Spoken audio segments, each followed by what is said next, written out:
Google મેપે ફરી લોચો માર્યો. ગુજરાતથી જીમ કોર્બેટ પાર્ક જતા ટુરિસ્ટને ખાડામાં પહોંચાડી દીધા. ગુજરાતના પાલનપુરથી જીમ કોર્બેટ પાર્ક કરવા જઈ રહેલા પરિવારની કાર ગૂગલ મેપના ખોટા લોકેશનના કારણે ખાડામાં ફસાઈ ગઈ હતી. કાર નગીનાના મઝલેટા બજારમાં પહોંચ્યા બાદ પાણી પુરવઠા વિભાગના ખોદેલા ખાડામાં ફસાઈ ગઈ.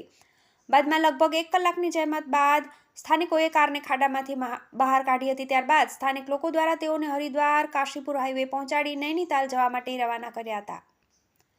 કાર ચાલકે સમગ્ર ઘટના વિશે કહ્યું કે ગૂગલ મેપે અમને ખોટો રસ્તો બતાવીને ભટકાવ્યા હતા. હું પરિવાર સાથે કાર દ્વારા જીમ કોર્બેટ પાર્ક કરવા જઈ રહ્યો હતો. ટુરિસ્ટ કારમાં 3 મહિલા સહિત 6 લોકો સવાર હતા. અમે ગૂગલ મેપની મદદથી દિલ્હી થઈને હરિદ્વાર કાશીપુર 4 લેનથી જઈ રહ્યા હતા. સાંકડા રસ્તામાં ફસાઈ ગઈ કાર.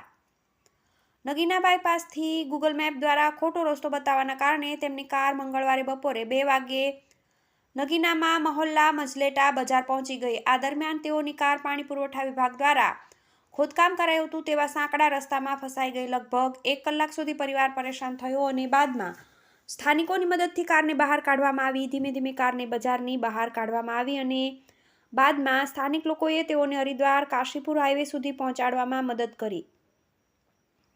બરેલીમાં પણ થયો હતો અકસ્માત. આ પહેલા 24 નવેમ્બરે બરેલીના દાતાગંજ ફરીદપુર વચ્ચેના પુલ પરથી કાર પડી જતા 3 યુવકોના મોત થયા હતા. લોકો પણ ગૂગલ મેપ પરથી જોઈને આગળ વધ્યા હતા.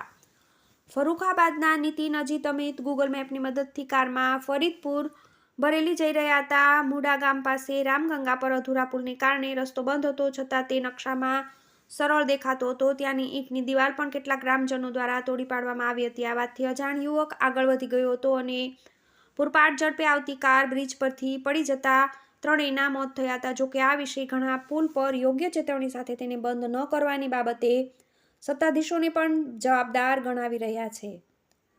TV18 news